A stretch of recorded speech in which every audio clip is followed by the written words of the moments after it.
జాతర కార్యక్రమానికి నమస్కారం. కోరిన కోరికలు తీర్చే కొంగు బంగారం ఆ గణపయ్య. అంతేనా? తొండంలో మూడో కన్ను పెట్టుకు కనిపిస్తాడు. ఆపై దేశంలోనే సంపన్న వినాయకుడు. ముంబై నగరానికే పేరెన్నికగన్న ఓ బొజ్జ గణపయ్య విశిష్టతలేంటి? ఈ ఆలయ చరిత్ర ఇలాంటిది. ఇక మహారాష్ట్రలో గణపతి కల్చర్ ఎందుకంత గొప్పగా ఉంటుంది?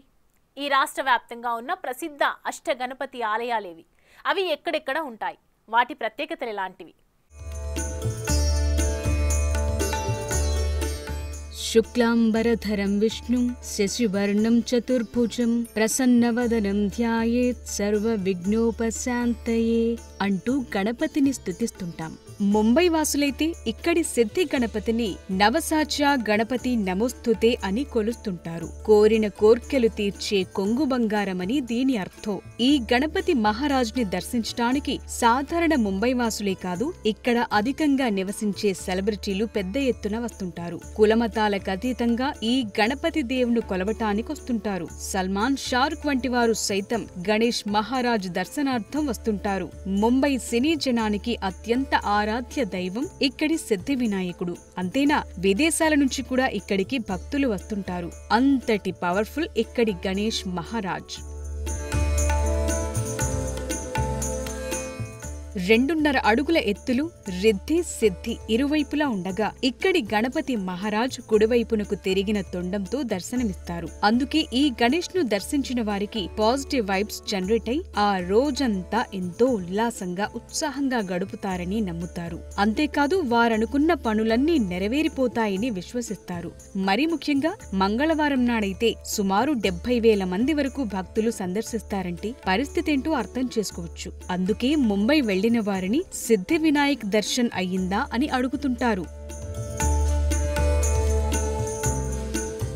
ఇక్కడి వినాయకుడి మరో ప్రత్యేకత ఏంటంటే తొండంలో మూడో కన్ను ఉండటం. మామూలుగా ఆ పరమేశ్వరుడికి మూడో కన్ను ఉంటుంది, కానీ ఇక్కడ మాత్రమే అరుదుగా ఆ ముక్కంటి అంశ పుణికిపుచ్చుకున్న వినాయకుడు త్రినేత్రుడై దర్శనమిస్తాడు. దీంతో ఇక్కడికొచ్చి తన భక్తుల అంతరంగమేంటో కనుగొని తద్వారా వారి వారి కోర్కెలను ఇట్టే నెరవేర్చుతాడని నమ్ముతారు.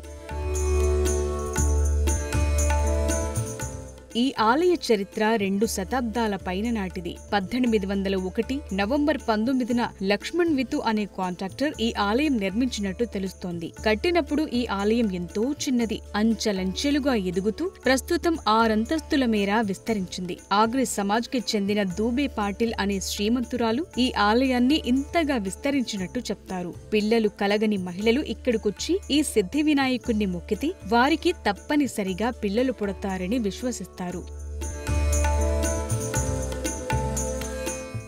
గోకులాష్టమి తరువాత ముంబైలో గణేష్ చతుర్థి కోలాహలం మొదలైనట్టే ఇక సిద్ధి వినాయక్ దేవాలయంలో సందడే సందడి. దీంతో భక్తులు విరివిగా విరాళాలిస్తుంటారు. కేవలం ఫిక్స్డ్ డిపాజిట్ల రూపంలో ఈ ఆలయానికి 150 కోట్ల రూపాయల మేర నిధులున్నాయంటే పరిస్థితేంటో అర్థం చేసుకోవచ్చు. అంతేకాదు ఈ ఆలయానికి సుమారు 350 కోట్ల రూపాయల మేర ఆస్తులున్నాయి. 1952లో ఈ ఆలయానికి దగ్గర్లో హనుమంతుడి విగ్రహం కనిపించింది. ఇది గమనించిన భక్తులు వెంటనే ఆలయ ప్రధానార్చకుడికి సమాచారమిచ్చారు. దీంతో పూజారి ఆ హనుమాన్ విగ్రహాన్ని ఆలయంలో ప్రతిష్ఠించారు.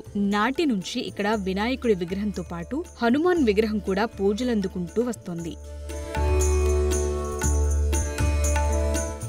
ఈ ఆలయంలో వినాయకుడికి ఎదురుగా మూషికం ఉంటుంది. వెండితో చేసిన ఈ మూషిక విగ్రహం రాత్రిపూట వినాయకుడి దగ్గరికెళ్లి గుసగుసలాడుతుందని నమ్ముతారు. అందుకే ఈ మూషికానికి తమ తమ సమస్యలు చెప్పుకుంటారు భక్తులు. ఈ మూషికం తమ కష్టాలను స్వామివారికి విన్నవిస్తుందన్న నమ్మకంతో ఇలా చేస్తుంటారట భక్తజనులు. మంగళవారం ఉదయం 3:30 గంటల నుంచి రాత్రి 10 గంటల వరకు స్వామివారికి శ్రీదర్శన, కాకడ, నైవేద్య, రాత్రి ప్రార్థన, ఆరతి అంటూ విశేష హారతులిస్తారు. ఈ సమయంలో స్వామివారి దర్శనం శోభాయమానంగా ఉంటుందని నమ్ముతారు.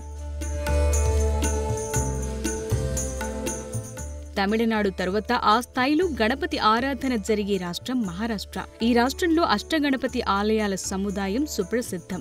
ఈ స్వయంభూ ఆలయాలను దర్శించడం వల్ల సర్వపాపహరం, సకల శుభకరంగా భావిస్తారు. ఇందులో మొదట దర్శించాల్సిన క్షేత్రం మయూర గణపతి క్షేత్రం. ఇది బారామతి తాలూకా మోర్గావ్లో ఉంటుంది. ఇక్కడ విచిత్రంగా వినాయకుడు మయూర వాహనంపై దర్శనమిస్తారు. పూర్వం సింధూరాసురుడు అనే రాక్షసుని మయూర వాహనంపై వచ్చి సంహరించాడట వినాయకుడు. ఈ ఆలయం మరో విశేషం, ఇది 4 వైపులా మినార్లతో ఒక మసీదులా కనిపిస్తుంది. తురుష్కుల నుంచి కాపాడడానికి ఆలయాన్ని అలా నిర్మించినట్టు చెప్తారు. వినాయక చవితి, విజయదశమి వేడుకలు ఇక్కడెంతో ఘనంగా జరుగుతాయి. ఈ వినాయకుణ్ణి పాండవులు కొలిచారని, ఆ విగ్రహం ప్రస్తుతమున్న విగ్రహానికి వెనుక భాగంలో ఉంటుందని అంటారు. తరువాత దర్శించాల్సింది సిద్ధి వినాయక క్షేత్రం.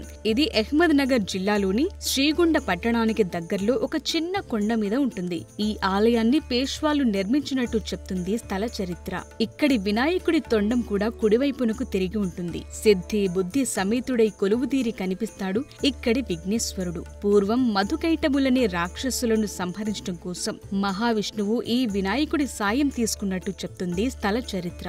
అందుకు కృతజ్ఞతగా ఆ మహావిష్ణువే స్వయంగా ఈ లంబోదరుణ్ణి ప్రతిష్ఠించి ఆలయం నిర్మించినట్టు చెప్తుంది స్థల పురాణం. ఈ ఆలయానికి ఒక్కసారి ఒక ప్రదక్షిణ పూర్తి చేయాలంటే సుమారు అరగంట సమయం పడుతుంది. కోరిన కోర్కెలు నెరవేరాలనుకునే వారు ఎంతో భక్తిగా ప్రదక్షిణం చేస్తుంటారు. అష్టగణపతుల్లో తరువాత దర్శించాల్సిన గణపతి ఆలయం బల్లాలేశ్వర క్షేత్రం. ఇది పాలి అనే గ్రామంలో ఉంటుంది. గతంలో ఈ పేరు పల్లిపూర్గా ఉండేది. ఈ గ్రామానికి చెందిన కళ్యాణ్ సేఠ్ కుమారుడి పేరు బల్లాల్. ఇతడు గొప్ప గణేష్ భక్తుడు. బల్లాల్ తన స్నేహితుడితో కలిసి అడవికి వెళ్లి అక్కడున్న రాతి వినాయకుణ్ణి పూజించి రోజు ఆలస్యంగా ఇంటికొచ్చేవాడట. అతడి స్నేహితుల తల్లిదండ్రులు ఈ విషయం తెలిసి సేఠ్ కి ఫిర్యాదు చేస్తారట. దీంతో కోపగించిన సేఠ్ బల్లాల్ని అడవికి తీసుకెళ్లి అతన్ని ఒక చెట్టుకు కట్టి కొడతాడట. ఆపై విగ్రహాన్ని విసిరేసి వెళ్తాడట. బల్లాల్ తనను ఈ బాధల నుంచి విముక్తి కలిగించాల్సిందిగా ఆ గణపతిని కోరుతాడట. దీంతో ప్రత్యక్షమైన వినాయకుడు బల్లాల్ కట్టు విడిపించి ఏం కావాలో కోరుకోమంటాడట. అయితే ఈ రాతిలోనే నువ్వుండాలని బల్లాల్ కోరుకుంటాడట. దీంతో వినాయకుడు ఆ రాతి విగ్రహంలో ఐక్యమయ్యాడట. ప్రస్తుతం ఆలయంలోని విగ్రహం అదే. ఈ ఆలయాన్ని చెక్కతో నిర్మించారు. అయితే ఈ ఆలయం వెనుక దుండి వినాయక విగ్రహం ఉంటుంది. అదే బల్లాల్ తండ్రి విసిరిన రాతి విగ్రహం. భక్తులు ముందు దుండి వినాయక దర్శనం చేసి ఆ తరువాత బల్లాలేశ్వర్ని దర్శిస్తారు. ఇక్కడ బల్లాల్ని కాపాడడానికి వినాయకుడు రావటం వల్లే బల్లాలేశ్వర్ అని పేరొచ్చినట్టు చెప్తుంది ఆలయ చరిత్ర. తరువాత దర్శనీయ స్థలం వరద వినాయక క్షేత్రం. పుణేకి 80 కిలోమీటర్ల దూరంలో మెహద్ గ్రామంలో వెలసిన ఈ గణపతిని వరద వినాయకుడని అంటారు. పూర్వం గ్రత్సమధుడని ఒక భక్తుడు తన జన్మ రహస్యం తెలుసుకోవటానికి వినాయక తపస్సు చేస్తాడట. వినాయకుడు ప్రత్యక్షమై ఏం కావాలో కోరుకోమంటాడట. అందరి పాపాలు తొలగేలా నువ్విక్కడే కొలువుదీరాలని కోరుకుంటాడట ఆ మహాభక్తుడు. దీంతో ఇక్కడ స్వయంభుగా కొలువుదీరాడట వరద వినాయకుడు. ఈ ఆలయంలోని దీపం 1892 నుంచి వెలుగుతూనే ఉండటం విశేషం. ఈ స్వామిని భక్తులు తాకి మరీ దర్శనం చేసుకోవటం మరో విశేషం.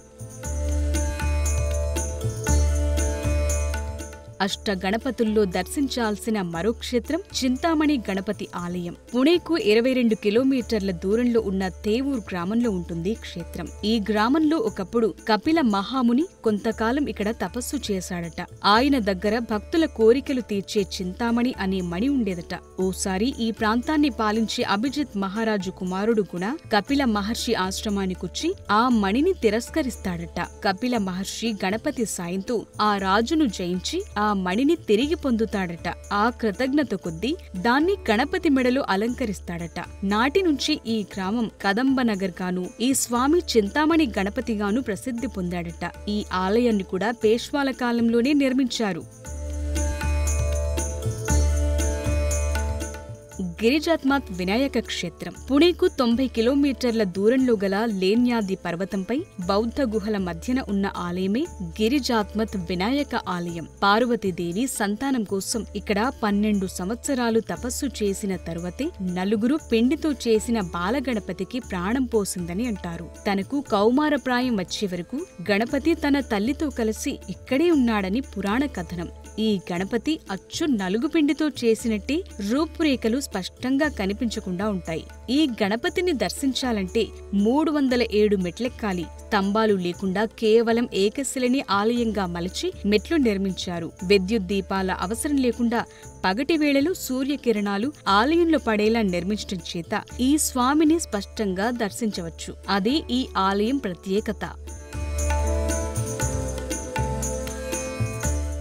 విఘ్నహార్ వినాయక ఆలయం ఓఝూర్ పట్టణంలో కుకడి నది ఒడ్డున ఉంటుంది ఆలయం. ఇక్కడి వినాయకుడు సిద్ధి బుద్ధి సమేతుడై కొలువుదీరి ఉంటాడు. పూర్వం ఈ ప్రాంతంలో విఘ్నసురుడు అనే రాక్షసుడు మునులను హింసిస్తుంటే వారు వినాయకుణ్ణి ప్రార్థించారట. వారి మొర ఆలకించిన ఏకదంతుడు చాలా కాలం ఇక్కడ రాక్షసుడితో యుద్ధం చేశాడట. వినాయకుణ్ణి గెలవటం తన వల్ల కాదని గ్రహించిన ఆ రాక్షసుడు వినాయకుణ్ణి శరణు కోరుతాడట. తన పేరు మీద నీవు ఇక్కడే కొలువుదీరాలని ఆ రాక్షసుడు కోరుకుంటాడట. వినాయకుడు సైతం అతడి కోరిక మన్నిస్తాడట. అందుకే ఈ స్వామిని విఘ్నహార్ వినాయక్ అంటారు. అప్పట్లో ఈ స్వామికి మునులే ఆలయం కట్టించారట. తరువాతి కాలంలో చిమాజీ ఆలయాన్ని పునర్నిర్మించాడట. బంగారు పూతతో మిలమిలా మెరిసే ఈ ఆలయ శిఖరం చూపరులను విశేషంగా ఆకట్టుకుంటుంది.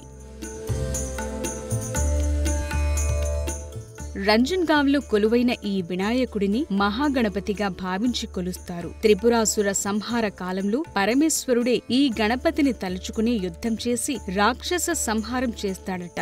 అందుకు ప్రతిగా శివుడే ఈ మహాగణపతిని ఇక్కడ ప్రతిష్ఠించాడని చెప్తుంది గణేశ పురాణం. దక్షిణాయనంలో సూర్యకిరణాలు నేరుగా ఈ విగ్రహం మీద పడేలా ఈ ఆలయం నిర్మించడం ఓ ప్రత్యేకత. 18వ శతాబ్దంలో పేష్వాలు ఈ ఆలయాన్ని పునర్నిర్మించారట. సిద్ధి బుద్ధి సమేతుడై పద్మంలో కొలువుదీరి ఉండే ఈ వినాయకుడి విగ్రహానికి క్రింది భాగంలో 10 తొండాలు 20 చేతులు గల మహోత్కటి వినాయకుని విగ్రహం ఉందని విశ్వసిస్తారు భక్తులు. ఈ 8 వినాయక క్షేత్రాల్లోనూ అర్చనలు, అభిషేకాలు, ప్రసాద వితరణలు ఒకే విధంగా ఉంటాయి. మహాగణపతిని దర్శించుకున్నాక తిరిగి మయూరేశ్వరిని దర్శిస్తేనే అష్టగణపతి యాత్ర పరిపూర్ణమవుతుందని చెప్తారు పండితులు. మన దక్షిణాదిలోని సుప్రసిద్ధ వినాయక ఆలయాలేవి? ఆ ఆలయాల ప్రత్యేకత ఏంటి? వీరిలో ఒకరు సత్యప్రమాణాల దేవుడు కాణిపాక వరసిద్ధి వినాయకుడు కాగా, మరొక దేవుడు ఎవరెవరు ఎవరిని పెళ్లాడాలో నిర్ణయించే ఇడగుంజి విఘ్నేశ్వరుడు. ఇంతకీ ఈ ఆలయాలు ఎక్కడున్నాయో, ఎలా చేరుకోవాలో, ఆ వివరాలు ఏమిటో ఇప్పుడు చూద్దాం. ఒకరు నిజం చెప్తున్నారా అబద్ధం చెప్తున్నారా తేల్చుకునేందుకు నేడు కొందరు లై డిటెక్టర్లను ఆశ్రయిస్తుంటారు. కానీ ఈ ప్రాంతంలో మాత్రం నిజానిజాలను నిగ్గు తేల్చేందుకు కాణిపాకం వెళదామంటారు. వారిలో రాజకీయ ప్రముఖులుంటారు, మందు సిగరెట్ బారిన పడ్డ వ్యసనపరులు ఉంటారు. వీరు ఇక్కడికొచ్చి స్వామి పుష్కరిణిలో స్నానం చేసి సత్య ప్రమాణాలు చేస్తుంటారు. తద్వారా వారు ఆయా అలవాట్లు వ్యసనాలు మానుకున్నట్లు చెప్తుంటారు. అంతేకాదు కొందరు నిజం చెప్తున్నారా లేదా అన్నది తెలుసుకోవటానికి ఇక్కడికొచ్చి ప్రమాణం చేయటాన్నొక ప్రామాణికంగా తీసుకుంటూ ఉంటారు. అందుకే కొందరు రాజకీయ ప్రముఖులు దమ్ముంటే కాణిపాకం వచ్చి ప్రమాణం చేస్తావా అంటూ సవాళ్లు విసురుతుంటారు.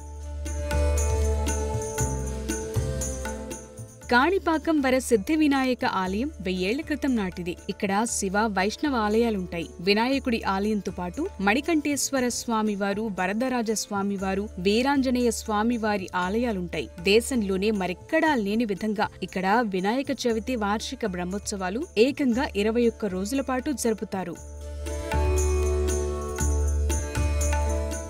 బహుదా నది తీరంలోని ఈ ఊరి పేరు గతంలో విహారపురిగా ఉండేది. గ్రామంలో 3 సోదరులుండేవారు. పెద్దవాడు అంధుడు కాగా, రెండోవాడు మూగ, మూడోవాడు చెవిటిగా ఉండేవారు. గ్రామంలో ఉన్న తమ భూమిని వీరు సాగు చేసుకుంటూ జీవించేవారు. అప్పట్లో ఈ ఊళ్ళో కరువు విలయతాండవం చేసేది. దీంతో ఈ 3 సోదరులు తమ భూమిలో బావి తవ్వటం ప్రారంభించారు. ఒక పెద్ద రాయి అడ్డుపడటంతో పెకిలించడానికి ప్రయత్నించారు. రాయికి పార తగిలింది. వెంటనే రాయి నుంచి రక్తం చిమ్మి ఆ దివ్యాంగ సోదరులపై పడి వారి వైకల్యం తొలగిపోయింది. ఈ విషయం గుర్తించిన వారు తమ ఊరి వారికి చెప్పారు. దీంతో తండోపతండాలుగా జనం ఈ బావిలో వినాయకుణ్ణి వచ్చి చూడ్డం ప్రారంభించారు.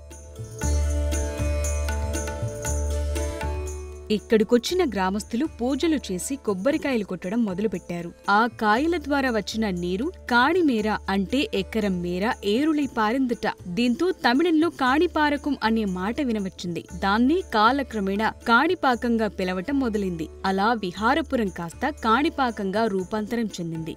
ఇదిలా ఉంటే బావిలో ఉద్భవించిన బొజ్జ గణపయ్య నానాటికి పెరుగుతూ రావటం మరో విశేషం. కాణిపాకం సత్యదేవుడనటానికి మరో నిదర్శనం ఇక్కడ స్వామివారి విగ్రహం ఎదుగుదల. ఈ ఆలయానికి వెళ్లిన భక్తులు ఈ విషయం స్పష్టంగా గుర్తించవచ్చు. స్వామివారికి తొడిగిన వెండి తొడుగులు గత కొంతకాలం నుంచి ఇప్పటి వరకు చూస్తే వాటి పరిణామాల పెరుగుదల స్పష్టంగా దర్శనమిస్తుంది. దీన్ని బట్టి కాణిపాకం వినాయకుడు ఎంతటి సత్యదేవుడో తెలుసుకోవచ్చని అంటారు భక్తజనులు.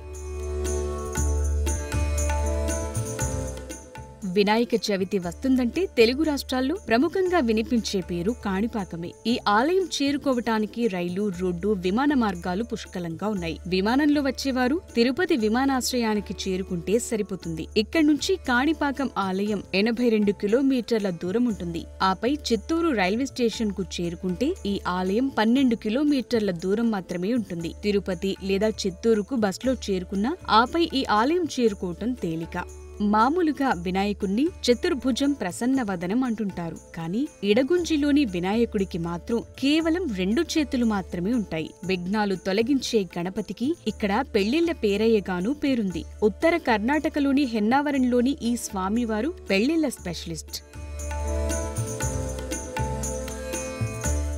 ఏకదంతం, చతుర్భుజం, మూషిక వాహనంగా దర్శనమిచ్చే గణపతి ఇక్కడ మాత్రం అవేవీ లేకుండా నేనొచ్చింది ఇక్కడ ఎవరెవర్ని పెళ్లాడాలో తెలియచేయటానికన్నట్టు కనిపిస్తారు. ఒక చేతిలో పద్మం, మరో చేతిలో లడ్డూతో చాలా సింపుల్ గా కనిపిస్తాడి తొలి పూజల దేవుడు. ఇంకా విశేషమేంటంటే ఈ స్వామివారికి కనీసం ఎలుక వాహనం కూడా ఉండదు. దానికి తోడు 2 దంతాలతో కనిపిస్తాడు. అష్టవినాయక క్షేత్రాల్లో ఒకటైన ఈ ఆలయం శరావతి, అరేబియా సముద్రం కలిసే ఇడగుంజిలో కొలువయుంది. 1500 ఏళ్ల క్రితం కట్టిన ఈ ఆలయంలోని వినాయకుడు చుట్టుపక్కల ప్రాంతాల్లోని పెళ్లిళ్లను నిర్ణయిస్తాడట. ఈ స్వామివారి అనుమతి లేనిదే ఇక్కడెవరూ పెళ్లిళ్లు చేసుకోరని చెప్తారు. పెళ్లి సంబంధం కుదుర్చుకోబోయే ముందు ఇక్కడి స్వామివారి వద్దకు ఇరుపక్షాల వారు వస్తారు. వచ్చాక స్వామి పాదాల చెంత 2 చీటీలను ఉంచుతారు. కుడిపాదం దగ్గరున్న చీటి పడితే దాన్ని అంగీకారంగాను, లేకుంటే మరో మాట లేకుంటే ఆ పెళ్లి క్యాన్సిల్ చేసుకోవటం జరుగుతుందట.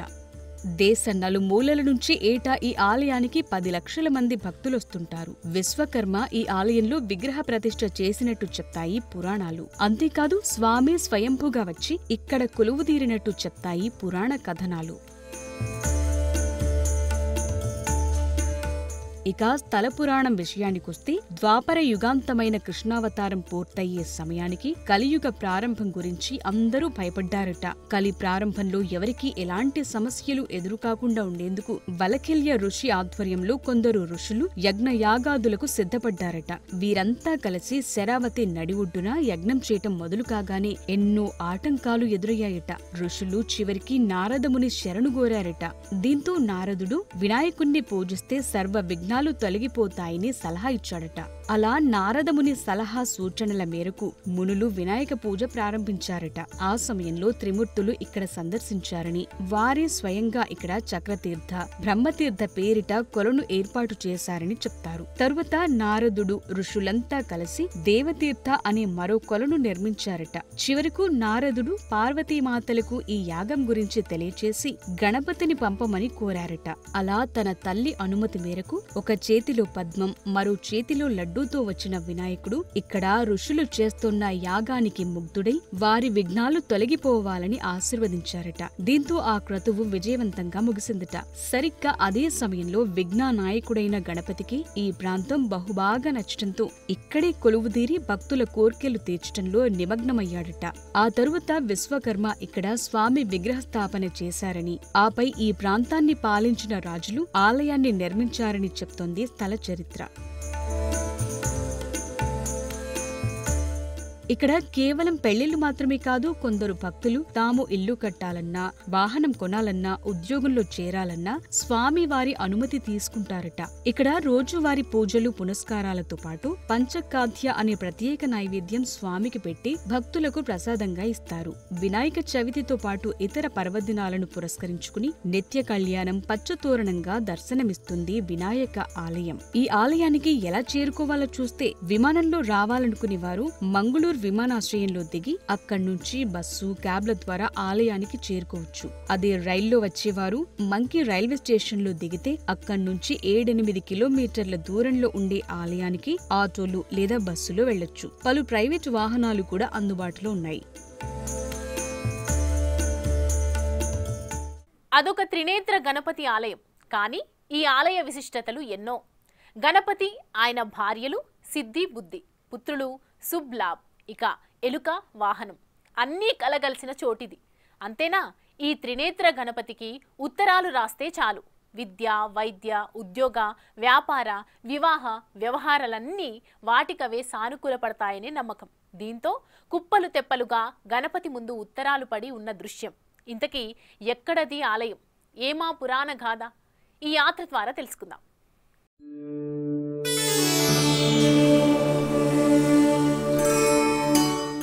ఇప్పటి వరకు మనమంతా ఆయా ఆలయాలకు వెళ్లి పూజలు చేసి మొక్కులు చెల్లిస్తే కోరికలు తీర్చే దేవుళ్ల గురించి మాత్రమే తెలుసుకుని ఉంటాం.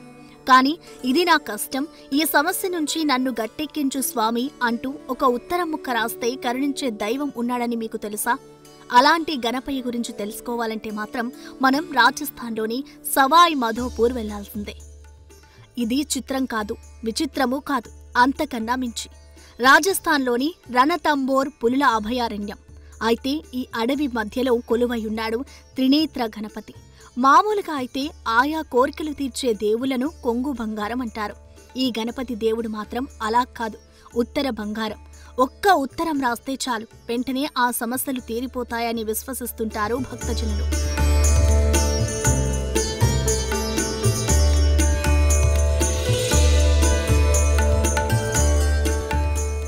జైపూర్ నుంచి 150 కిలోమీటర్ల దూరంలో సవాయ్ మాధోపూర్ జిల్లా రణతంబోర్ కోటలో ఉంది మహిమాన్విత క్షేత్రం. అరావలి, వింధ్య పర్వత సానువులు కలిసే చోట 1550 అడుగుల ఎత్తులో కొలువుదీరింది ఆలయం. ఇక్కడ మరో విచిత్రం ఏంటంటే, 1000 ఏళ్ల ఈ గణపతి ఆలయంలో ఆయన 2 భార్యలు సిద్ధి, బుద్ధి, కుమారులు శుభ్లాభ్ విగ్రహాలు సైతం ఉంటాయి. ఇక ఎలుక వాహనం కూడా వెనుక వైపున ఉంటుంది. దేశంలో స్వయంభుగా కొలువైన వినాయక విగ్రహాల్లోనే ఇది మొదటిగా చెబుతారు. దేశ ప్రాచీన ఆలయాల్లో ఇది ఒకటిగా భావిస్తారు. రామాయణ, మహాభారత కాలాల్లోనూ ఈ ఆలయ ప్రస్తావన కనిపిస్తుందని చెబుతారు ఇక్కడి పండితులు. కృష్ణుడు రుక్మిణీ దేవిని వివాహం చేసుకోవడానికి వెళుతూ గణేశుడిని ఆహ్వానించడం మరిచిపోయాడట. తర్వాత ఎలుక వచ్చి రథం చుట్టూ భూమి తవ్విందట. అప్పుడు నారదుడు వినాయకుడికి ఆహ్వానం పంపమని గుర్తు చేశాడట. తర్వాత రణతంబూర్ గణేశుడికి శ్రీకృష్ణుడు ఆహ్వానం పంపాడట. ఆ తర్వాత రథం ముందుకు కదిలిందట. అప్పటి నుంచి ఉత్తరాల ద్వారా ఇక్కడి గణేశుడు విఘ్నాలు తొలగిస్తాడన్న నమ్మకం ప్రబలింది.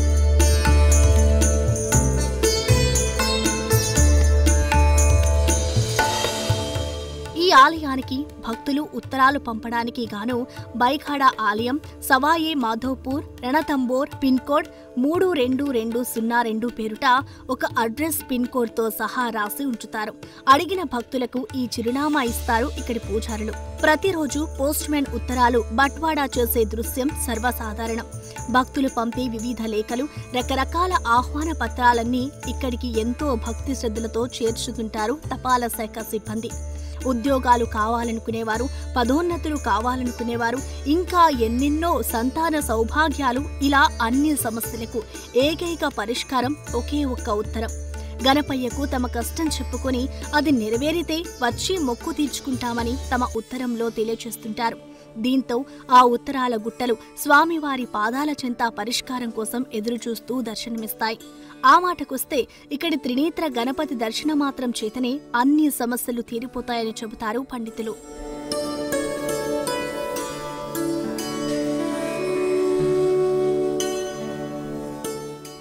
రణతంబోర్ రాజైన హమీర్ దేవ్ 10వ శతాబ్దంలో ఈ ఆలయం నిర్మించారట. రాజా హమర్ దేవ్ అల్లా ఉద్దీన్ ఖిల్జీతో విరోచితంగా పోరాడినట్లు చెబుతారు. ఆ యుద్ధ సమయంలో ఒకరోజు గణేశుడు రాజు కలలోకి వచ్చి వరం ఇచ్చాడట. ఆ వరం కారణంగా రాజు విజయం సాధించాడట. ఆ తర్వాత రాజా హమీర్ కోట లోపల ఈ గణేశ ఆలయం నిర్మించాడని చెబుతుంది స్థల చరిత్ర.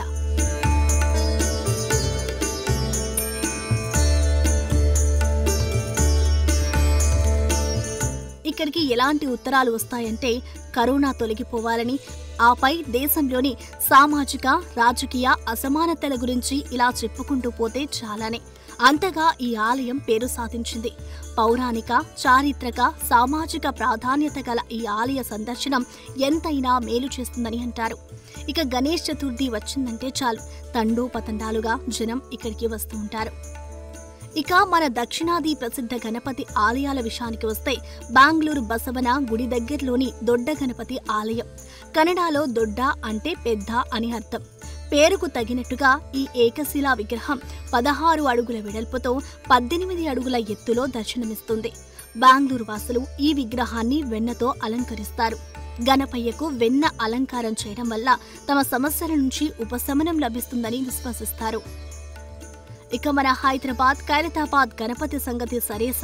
ఖైరతాబాద్ గణపతి ఈ ఏడాది 69 అడుగుల ఎత్తులో శ్రీ విశ్వశాంతి మహాశక్తి గణపతిగా భక్తులకు దర్శనమిస్తున్నారు. 1954లో 1 అడుగుతో మొదలైన ఈ విగ్రహం ఏటా అడుగు మేర పెరుగుతూ వచ్చింది. ఈ ఏడాదికది 69 అడుగులకు చేరుకుంది.